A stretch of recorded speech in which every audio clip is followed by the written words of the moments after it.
설 명절 잘 보내고 계십니까? 하나님께서 여호수아를 부르셨습니다. 그리고 여호수아에게 하신 말씀은 강하고 담대해라 라는 말씀입니다. 이 강하고 담대하라는 말씀의 근거는 여호수아에게 있지 않습니다. 그의 성격 때문도 아니고 그의 전략 때문도 아닙니다. 그가 경험이 많기 때문도 아닙니다. 이 강하고 담대하라는 근거는 내가 너와 함께 하겠다라는 이 임재의 약속이 유일한 근거입니다.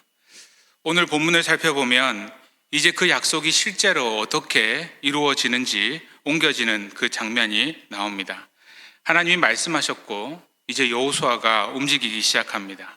하나님이 약속하셨고 이제 이 백성들이 모든 준비를 하여 움직이기 시작합니다. 하나님이 함께 하신다고 선언하셨습니다. 이제 이 백성은 여호수아의 명령처럼 요단을 건너가야 합니다. 아직 요단은 갈라지지 않았습니다. 그 어떤 기적도 일어나지 않았습니다. 전쟁은 시작하지도 않았습니다. 그러나 하나님의 말씀을 들은 그 공동체는 이제 하나님의 일을 먼저 준비하고 있습니다. 우리 신앙의 중요한 순간은 바로 하나님의 말씀을 듣는 순간이 아니라 그 말씀을 듣고 한 걸음 내딛는 순간임을 믿으시길 바랍니다. 요단 강은 단순한 강이 아닙니다.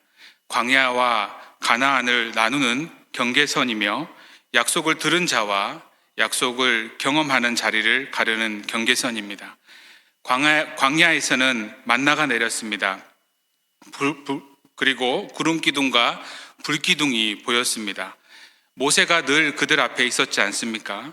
그런데 이제 요단을 건너게 되면 그 모든 것들이 사라집니다. 다시 말해서 그들의 눈앞에 펼쳐졌던 익숙한 모든 것들은 사라집니다. 이제는 보이는 표적이 아니라 들었던 그 말씀을 붙들면서 걸어가야 합니다. 그래서 요단은 기적의 강이 아니라 순종의 강이라 할 수 있습니다. 사랑하는 성도님 여러분, 우리의 인생에도 요단은 있습니다. 하나님이 이미 말씀하셨고 약속하셨습니다. 함께 하신다고 선언하셨습니다. 그렇다면 우리에게 남은 것은 무엇이 있습니까? 바로 요단을 건널 준비를 하는 것입니다. 오늘 본문은 요단을 건너기 전 이 공동체의 모습을 보여줍니다. 그 모습 속에서 우리는 어떻게 건너가야 할 준비를 해야 하는지를 깨달을 수 있습니다. 요단을 건너기 전 여호수아가 그의 백성들에게 먼저 요구한 것은 용기가 아닙니다. 힘을 내라라는 격려도 아니고 그가 생각하고 있는 어떠한 전략도 아니었습니다. 바로 기억하라라는 말씀입니다. 12절 13절입니다. 여호수아가 또 르우벤 지파와 갓 지파와 므낫세 반 지파에게 말하여 이르되 여호와의 종 모세가 너에게 명령하여 이르기를 너희 하나님 여호와께서 너에게 안식을 주며 이 땅을 너에게 주리라 하였나니 너희는 그 말을 기억하라 라고 말씀합니다. 여호수아는 요단 앞에서 동편 지파를 부릅니다. 르우벤 갓 므낫세 반 지파, 왜 이들을 따로 불렀겠습니까? 이들은 우리가 알고 있는 것처럼 먼저 기업을 받은 자들입니다. 민수기 32장에서 그들은 요단 동쪽 땅을 기업으로 요청을 했고 하나님은 그것을 허락하셨습니다. 그들은 이미 모든 것이 다 정착되었습니다. 땅을 얻었습니다. 나름대로 그들은 그 땅에서 안식을 누리고 있습니다. 그러므로 지금 요단을 건너는 싸움은 그들에게 있어서는 생존을 위한 싸움이 아니라는 겁니다. 이미 받은 자들이 다시금 순종해야 되는 자리입니다. 그렇기에 여호수아는 그들에게 또 다른 새로운 약속을 주지 않습니다. 이미 주신 말씀을 기억해라 라고 말씀합니다. 13절의 말처럼 여호와의 종 모세가, 여기서 중요한 건 여호와의 종 모세라는 표현입니다. 여호수아 개인의 표현이 아니라, 개인의 의견을 말하는 것이 아니라 하나님이 말씀하신 것을 모세가 전했다라는 사실이죠. 그러므로 여호수아의 말의 뜻은 이렇습니다. 너희는 이미 하나님의 말씀을 들었지 않느냐라는 겁니다. 하나님이 무엇을 약속했는지를 너희는 잘 알고 있지 않느냐? 그 말씀을 너희는 붙들어야 한다라는 것입니다. 요단 앞에서 그들의 인생 가운데 필요한 것은 또 다른 새로운 말씀이 아닙니다. 그들이 들은 말씀을 기억하는 것인 줄 믿으시길 바랍니다. 성경에서 기억하다라는 말씀들이 많이 나오는데요. 이 기억하다라는 말씀은 단순한 회상을 의미하지 않습니다. 하나님이 하신 약속을 지금의 삶의 기준으로 붙드는 것입니다. 다시 말해서 기억을 추억으로 남기지 않고 기억을 살아있게 하는 겁니다. 히브리적 기억은 언약을 상기하고 그에 따라 행동하는 것을 말합니다. 하나님께서 노아에게 이렇게 노아를 기억하셨다라고 말씀하실 때 그것은 노아를 생각하셨다라는 뜻만을 의미하는 것이 아닙니다. 하나님은 기억하고 행동하셨습니다. 창세기 8장 1절 말씀 우리 같이 한번 읽어보겠습니다. 시작. 하나님이 노아와 그와 함께 가축을 기억하사 하나님이 바람을 땅 위에 불게 하시매 물이 줄어들었고, 여기서 기억하다라는 것을 문자적으로만 보면 하나님이 노아를 떠올리셨구나 라는 그러한 의미처럼 보일 수 있습니다. 그런데 기억하사라고 그 뒤에 바로 이어지는 말들이 있습니다. 바로 이어지는 행동이 있습니다. 하나님이 바람을 보내시고 물이 줄어들게 하고 그리고 이 모든 과정을 통해 심판이 끝났음을 알려주십니다. 다시 말해서 이 기억하다라는 말은 행동의 시작을 알리는 신호입니다. 노아를 기억하셨다라는 것은 노아를 구원하기 위해 그 언약을 실행하셨다라는 뜻이죠. 출애굽기 2장 24절을 보게 되면 이렇습니다. 하나님이 그들의 고통 소리를 들으시고 하나님이 아브라함과 이삭과 야곱에게 세운 그의 언약을 기억하사라고 말씀합니다. 이스라엘 백성들이 고통 가운데 있을 때 그들의 소리를 듣고 하나님이 그 언약을 기억하셨다라고 말씀하셨습니다. 이 기억하신 뒤에 어떤 일이 벌어졌습니까? 바로 출애굽이 시작되었습니다. 하나님의 기억은 구속사의 전환점입니다. 이 말의 뜻이 무엇입니까? 하나님이 기억하시면 상황이 바뀐다는 것입니다. 노아를 기억하셨을 때 물이 줄어들기 시작하였고 이스라엘 고통을 기억하셨을 때 출애굽이 시작되었습니다. 사람들이 이제 끝났다라고 생각하던 그 모든 순간 홍수가 나서 끝날 기미가 보이지 않고 애굽의 종살이는 400년을 넘어가는 그런 상황 가운데 있었습니다. 그런데 성경은 이렇게 얘기하죠. 하나님이 기억하셨다고. 그 모든 역사의 방향을 바꿔버리십니다. 하나님이 기억하시면 갇혀있던 역사가 흘러가기 시작합니다. 그래서 하나님의 기억은 그냥 떠올림이 아닙니다. 하나님이 약속을 실행하기 시작하셨다라는 신호입니다. 지금 여호수아 1장에서 기억하라라는 이 명령은 과연 무엇일까요? 하나님의 약속을 붙들고 그리고 그 전환점 위에 서라는 말입니다. 하나님이 기억하시면 역사가 움직이지 않습니까? 그러면 우리가 기억하면 순종이 시작이 되는 줄 믿으시기 바랍니다. 왜 기억해야 되겠습니까? 은혜를 기억하지 않으면, 받은 것들을 기억하지 않으면 안주하기 때문입니다. 다시 멈추기 때문입니다. 나는 이미 받았지 않느냐? 나는 이미 정착했는데 내가 더 이상 나갈 이유가 뭐가 있느냐라는 것이죠. 약속을 그리고 은혜를 잊어버리는 순간 그들이 건너가야 될 저 요단은요 부담으로 다가오게 됩니다. 그러나 은혜를 기억하는 그 순간 그 모든 부담은 사라지게 되는 줄 믿습니다. 하나님을 기억하는 자는 다시 움직일 수 있습니다. 요단은 하나님이 약속을 잊지 않으셨다라는 사실과 우리가 그 약속을 다시 붙드는 그 믿음이 만나는 자리입니다. 하나님은 이미 기억하고 계십니다. 하나님은 한 번도 그의 약속을 잊어버린 적이 없습니다. 문제는 뭡니까? 우리가 자꾸만 그것을 잊어버린다는 것입니다. 요단 앞에서 하나님은 여전히 신실하신 모습을 보이고 있습니다. 그러나 우리는 여전히 흔들리고 있습니다. 그래서 요단은 하나님이 약속을 지키시고 계신다는 그 사실과 우리가 그 약속을 믿겠다고 결단하는 그 순간이 만나는 자리입니다. 오늘 새벽에 본문의 말씀들 잘 묵상하셨을 겁니다. 주님께서 말씀하시죠. 안심하라, 내니 두려워 말라라는 겁니다. 그 음성을 기억한 베드로는 풍랑이는 그 바다를 걸어갈 수 있었습니다.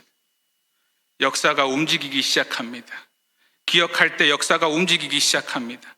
강이 갈라지기 전에 믿음이 먼저 움직입니다. 상황이 바뀌기 전에 먼저 순종이 시작이 됩니다. 요단은 기적이 먼저 일어나는 곳이 아니라 기억이 먼저 일어나는 곳이 되어야 합니다. 우리가 기억할 때 하나님의 약속은 우리의 삶 가운데 다시 흘러가기 시작한다는 사실을 믿으시기를 바랍니다. 여호수아는 이어서 동편 지파들에게 이렇게 말을 합니다. 14절 말씀 우리 같이 한번 읽어보겠습니다. 시작. 너희의 처자와 가축은 모두가 너희에게 준 요단 이쪽 땅에 머무르려니와 무장하고 너희의 형제보다 앞서 건너가서 그들을 돕되. 동편 지파들은 이미 기업을 받았지 않습니까? 정착해서 안식을 누리고 있는 그들을 향해서 여호수아가 형제들보다 앞서 건너가라 라고 말합니다. 왜 그러겠습니까? 은혜를 주신 이유는요, 그곳에 머무르라고 주신 것이 아니기 때문입니다. 은혜를 먼저 받은 자는 뒤에 머물러 있으면 안 된다라는 사실이죠. 형제보다 앞서 건너가라. 여기서 앞서다라는 것은 단순한 순서를 말하는 것이 아닙니다. 앞서가라는 것은 그들에게 책임을 말하는 것입니다. 책임의 자리를 의미하는 것입니다. 은혜를 먼저 받은 자는요, 뒤에 설 수가 없습니다. 먼저 섬겨야 되고, 먼저 싸워야 되고, 먼저 짐을 져야 되는 줄 믿습니다. 하나님께서 동편 지파에게 땅을 주셨을 때 그것은 그들만의 평안을 위한 선물이 아니었습니다. 이스라엘 백성 전체가 안식에 들어가야 하지 않겠습니까? 15절 말씀을 보십시오. 여호와께서 너희를 안식하게 하신 것 같이 너희의 형제도 안식하며 그들도 너희 하나님 여호와께서 주시는 그 땅을 차지하기까지 하라. 우리는 안식을 그냥 우리 삶의 편안함으로 생각을 할 때가 참 많이 있습니다. 성경에서의 안식은 우리가 지난주에 살펴봤던 것처럼요, 하나님의 다스림 안에 들어가는 것입니다. 창세기 2장에 하나님이 안식하셨다라는 그 말씀에 가장 먼저 되는 조건이 뭡니까? 모든 창조가 완성되었다라는 것입니다. 모든 것들이 하나님의 질서 안에 들어갔다라는 사실이겠죠. 그래서 동편 지파가 그 자리에서만 쉬겠다고 한다면 이것은 언약의 정신에 맞지 않는 행동입니다. 하나님의 안식은 공동체 모두가 다 함께 그 안식 안에 들어갈 때 완성되기 때문입니다. 요단을 건너는 그 프로젝트는요, 개인의 성장을 향한 프로젝트가 아닙니다. 나는 이제 괜찮아. 나는 이제 안정됐으니까. 나는 이미 받은 것이 있다. 라는 이 고백으로 끝나버리면 안 됩니다. 이 공동체 안에서, 우리 공동체 안에서 아직도 누군가가 믿음을 지켜내기 위해 싸우고 있다면, 아직도 충분한 안식 안에 들어오지 못하고 있다면 그것은 우리 안에 영원한 안식이 도래한 것이 아닙니다. 제가 성경 공부를 준비했는데요, 흔들리는 세상, 흔들리지 않는 믿음, 이 풍성한 삶을 살아가는 것에 대한 것들을 나눕니다. 여기서 그리스도인이 가져야 될 세 가지 축복에 대해서 이야기를 하는데, 하나님이 그리스도 안에서 나를 받아주셨다는 그런 축복, 내가 그리스도 안에서 특별한 존재가 되었다라는 축복, 그리고 마지막 세 번째로는요, 그리스도 안에서 새로운 언약 공동체가 있다라는 것입니다.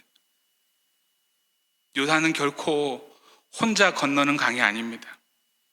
요단은 형제를 앞세우는 그런 강이 아니라 형제를 위해서 앞서 건너가야 되는 그러한 강입니다. 생각해 보십시오. 우리보다 항상 먼저 앞서신 분이 있었습니다. 바로 예수님이시죠. 그리스도께서는 우리보다 먼저 앞서 십자가를 지셨습니다. 우리 주님이 이 땅에 오심은 주님의 안식을 위해 오시지 않으셨습니다. 우리에게 안식을 주기 위해 먼저 그 길을 걸어가셨지 않습니까? 그 주님이 이렇게 얘기합니다. 수고하고 무거운 짐진 자들아, 다 내게로 오라. 내가 너를 쉬게 하리라. 여기서 쉬게 하리라는 것은 단순히 우리 육신의 피곤함을 덜어주겠다라는 그 말씀이 아니죠. 우리의 짐을 대신 지시겠다라는 말입니다. 그래서 주님께서는 이렇게 말씀하십니다. 나는 마음이 온유하고 29절 30절입니다. 나는 마음이 온유하고 겸손하니 나의 멍에를 메고 내게 배우라. 그래야 하면 너희 마음이 쉼을 얻으리니 이는 내 멍에는 쉽고 내 짐은 가벼움이니라 하시니라. 아니, 주님이 안식을 주시겠다면서요. 그런데 왜 멍에를 메라고 하시는 겁니까? 우리가 알고 있는 것처럼 멍에는 둘이 같이 지는 겁니다. 두 마리의 소가 함께 지는 것이 멍에 아닙니까? 하나님이 약속하신 그 땅에 들어간다라는 사실은요, 혼자 그 짐을 짊어지는 것이 아닙니다. 우리 주님은 내 짐을 내가 대신 져주겠다라고 말씀하신 적이 없습니다. 내 멍에와 함께 매자라고 말씀을 하십니다. 이 말씀이 무슨 말일까요? 우리 인생의 멍에를 주님 자신의 멍에로 여기시고 그 멍에를 지고 주님이 짊어지고 가시겠다는 거예요. 함께 그 짊어지심을 통하여서 우리로 하여금 영원한 안식으로 이끌어 가시겠다라는 그 말씀을 하고 있는 겁니다. 짐이 사라지는 것이 아니라 함께 짐을 통해 영원한 안식을 누리게 하시겠다라는 거죠. 동편지파는 형제보다 앞서 건너가야 합니다. 이것은 동편지파에게 그냥 희생하라라는 말이 아닙니다. 함께 싸우자라는 겁니다. 함께 멍에를 지라는 말입니다. 사랑하는 성도 여러분, 교회는 단지 모여서 쉬는 곳이 아닙니다. 우리가 함께 안식을 향해 나아가는 공동체임을 믿으시기를 바랍니다. 올 한 해 우리 교회가 리칭아웃을 주제로 열심히 달려가고 있지 않습니까? 어떤 분은 이렇게 생각할 수도 있습니다. 우리가 왜 그들을 돌봐야 되냐고. 우리가 우리 교회 밖의 교회들을 왜 돌보고 교회 안에 힘든 분들을 왜 돌보고 왜 이주민들을 챙겨봐야 합니까? 라고 물으시는 분들이 있을 수도 있습니다. 그러나 사랑하는 성도 여러분, 우리에게는 책임이 있습니다. 모든 것들이, 세상의 모든 만물이 하나님의 통치 안에 들어와서 영원한 안식을 누리게 해야 할 그 책임이 있다라는 사실입니다. 어떻게 보면 하나님이 우리 교회 안에 먼저 이렇게 큰 은혜를 주신 이유가 바로 그것 때문 아닐까요? 안식은 나의 책임을 내려놓을 때 생기는 것이 아닙니다. 안식은 하나님과 함께, 그리고 언약의 공동체들과 함께 멍에를 질 때 주어지는 것임을 믿으시기 바랍니다. 그리스도가 지신 십자가는 내가 다 했으니 네가 이제 해야 될 일이 없다라는 것을 의미하는 것이 아닙니다. 우리가 멍에를 지는데 주님이 우리와 함께 멍에를 지시겠다라는 뜻입니다. 그래서 우리의 멍에는 무거운 것이 아니고 힘든 것이 아니고 가볍습니다. 왜요? 우리가 혼자가 아니기 때문이죠. 우리가 건너지 못할 그 죄의 강을 누가 먼저 건넜습니까? 우리가 감당할 수 없는 그 심판을 누가 먼저 감당하셨습니까? 임마누엘의 주님이 우리보다 앞서 가셨기 때문에 우리가 죄의 강을 건널 수 있는 것이고 우리가 그 심판을 감당해낼 수 있는 것 아니겠습니까? 그 주님께서 우리의 인생을 영원한 안식으로 이끌어 가신다라고 말씀합니다. 요단을 건넌다라는 것은 짐을 그냥 내려놓는 일이 아닙니다.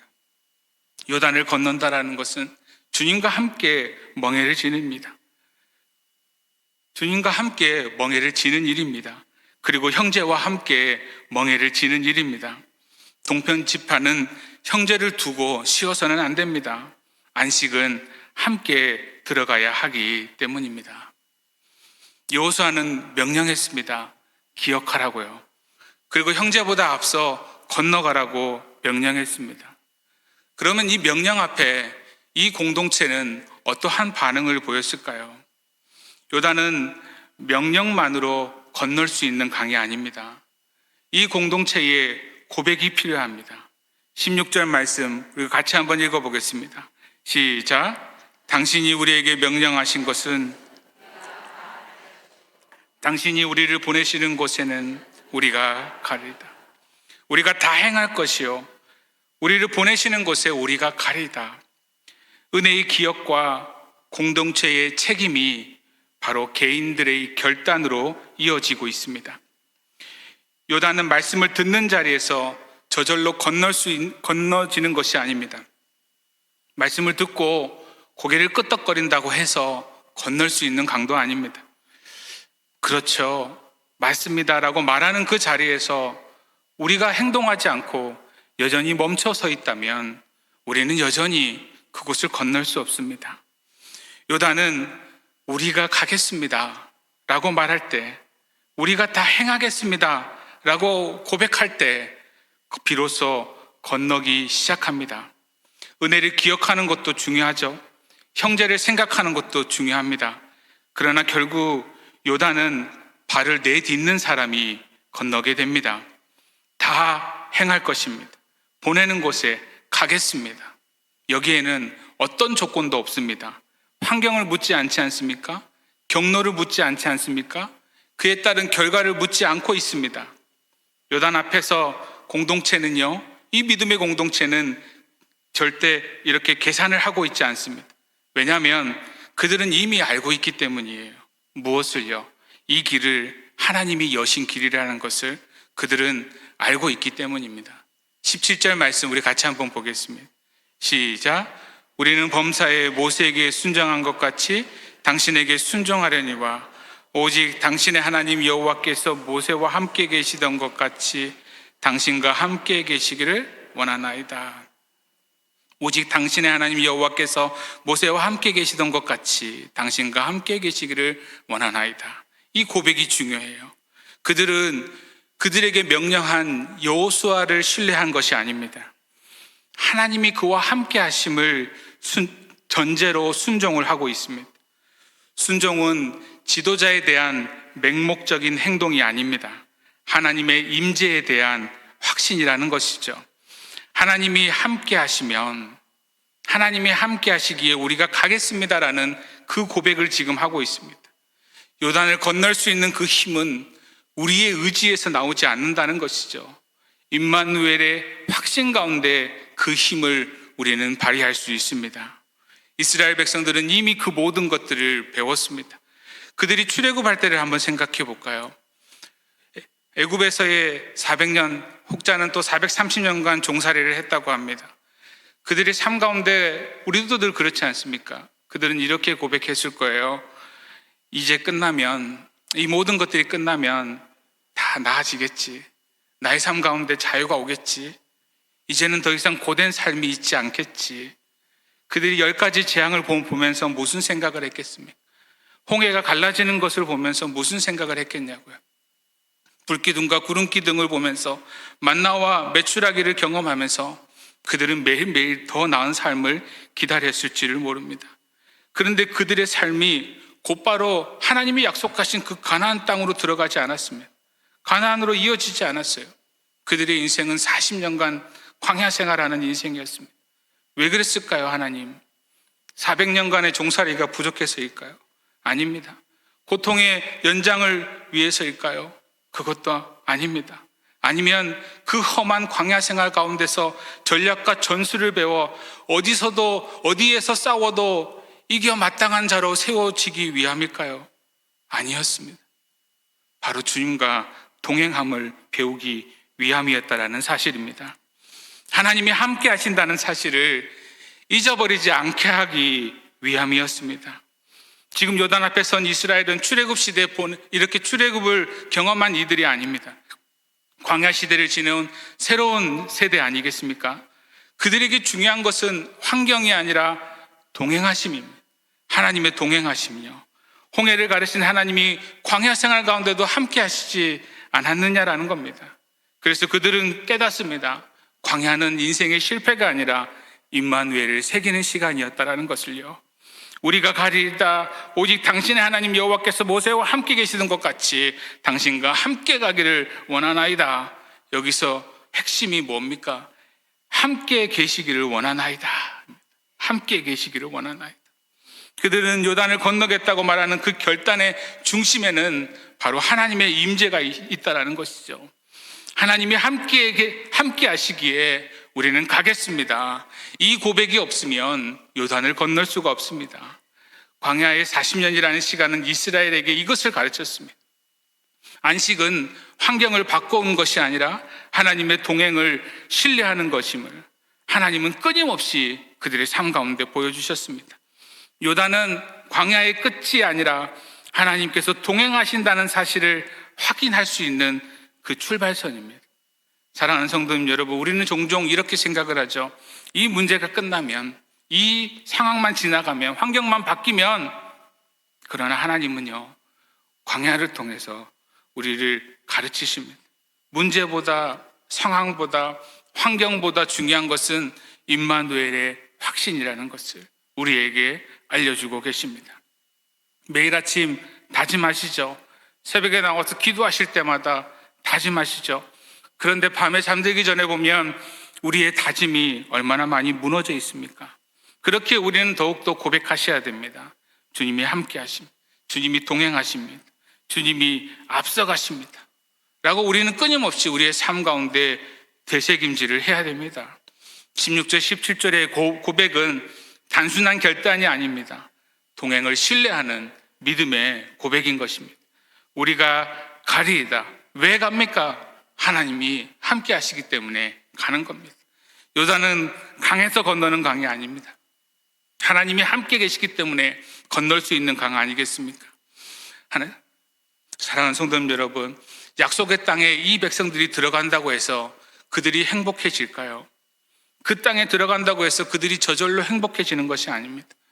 땅이 바뀐다고 마음이 자동적으로 평안해지는 것이 아닙니다. 시편 84편 10절에 이렇게 다윗이 고백하지 않습니까? 같이 읽어보겠습니다. 시작.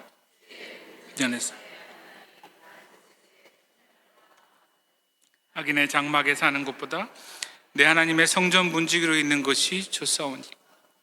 다윗이 이렇게 고백하는 이유가 뭐겠습니까? 궁궐이기 때문에 그럴까요? 성전이기 때문에 그럴까요? 아닙니다. 하나님이 그의 인생 가운데 함께 하시기 때문이에요. 가나안이 될 수 있는 것은요, 그 땅이 젖과 꿀이 흐르는 좋은 땅이라서가 아닙니다. 가나안 땅에 하나님이 함께 계시기 때문입니다. 이스라엘이 만약 하나님이 우리와 함께 하신다는 그 사실을 잊어버린다면, 그곳이 아무리 가나안이라 할지라도요, 그곳이 아무리 가나안 하렙이라고 할지라도 그것은 다시 애굽으로 바뀌어버릴 수 있습니다. 왜냐하면 문제는 땅이 아니라 하나님이 함께 하신다는 믿음이기 때문입니다.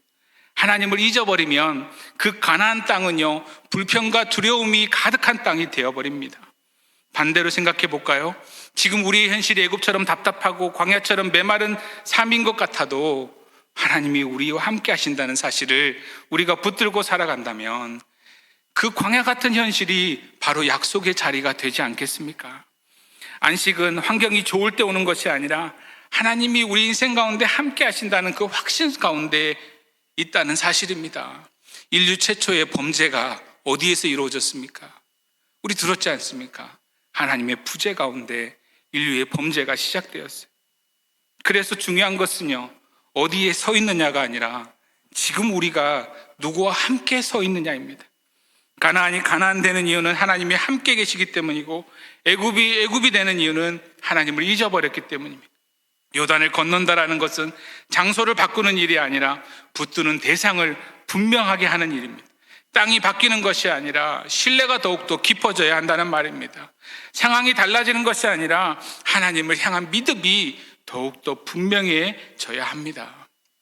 18절 말씀에 누구든지 당신의 명령을 거역하며 당신의 말씀을 순종하지 아니하는 자는 죽임을 당하리니 오직 강하고 담대하소서. 여기서 강함과 담대함은 성격이 강하라는 말이 아닙니다. 겁이 없으라는 말도 아닙니다. 이 백성들이 여호수아를 향하여서 이렇게 말하는 거예요. 하나님이 함께 하신다는 그 사실을 잊어버리지 말라는 것이죠. 요단 앞에서 두려움이 사라졌기 때문에 건너는 것이 아닙니다. 강하고 담대하라는 말은 두려움이 없으라는 말이 아니라 두려움보다 더 강하게 하나님을 붙들라는 말씀인 겁니다.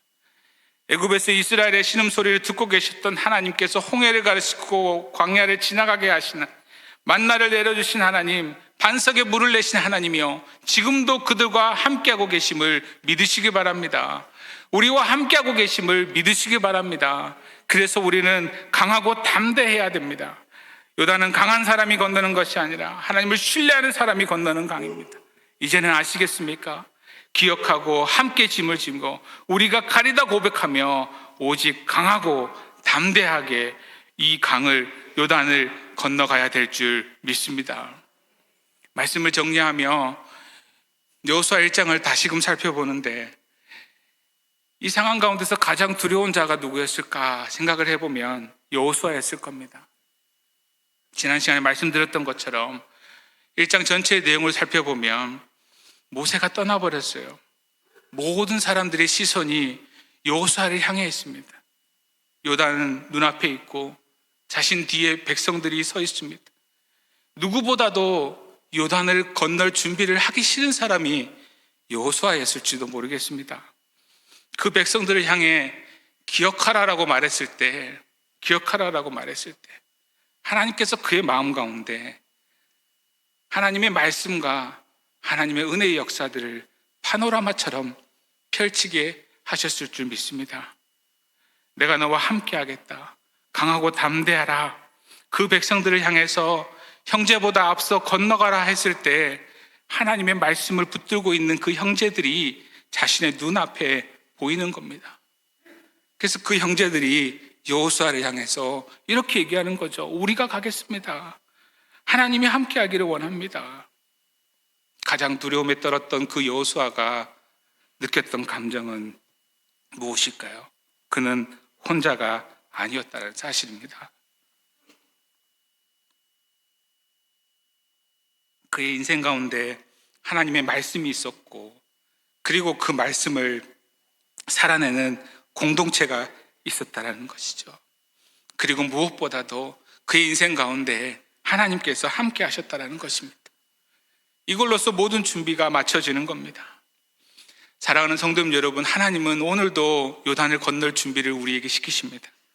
우리 인생의 광야 같은 시간들 결코 헛된 시간들이 아닙니다. 그 시간들은 말씀을 기억하게 하는 시간이고, 그 시간들은 공동체를 세우시는 시간이고, 그리고 하나님과 동행하는 법을 배우게 하는 시간들입니다. 우리가 여기까지 온 것이 그냥 온 것 같습니까? 아닙니다. 우리가 여기까지 온 것은 하나님의 약속 가운데 여기까지 왔습니다. 하나님의 계획하심 속에 여기까지 왔습니다. 하나님의 동행하심 속에 우리는 지금까지 살아온 자들 아니겠습니까? 그러니 두려워하지 마시기를 바랍니다. 말씀을 기억하시기를 바랍니다. 그 옆에 있는 귀한 말씀의 언약의 공동체와 함께 나아갑시다. 그리고 우리 같이 이렇게 한번 고백합시다. 우리가 가겠습니다. 우리가 가겠습니다. 오직 강하고 담대합시다라고 우리가 고백합시다. 그리고 하나님이 함께 하신다고 확신하며 하나님을 신뢰하면서 우리 인생의 요단을 건널 준비를 하게 되는 우리 모두가 되기를 바랍니다. 하나님의 약속은 요단 건너편에만 있는 것이 아니라 그 약속을 붙들고 건너기를 준비하는 우리의 삶 가운데 이미 시작되고 있음을 기억하고 두려움이 아니라 담대함으로 살아가는 우리 모두가 되기를 주님의 이름으로 축원합니다.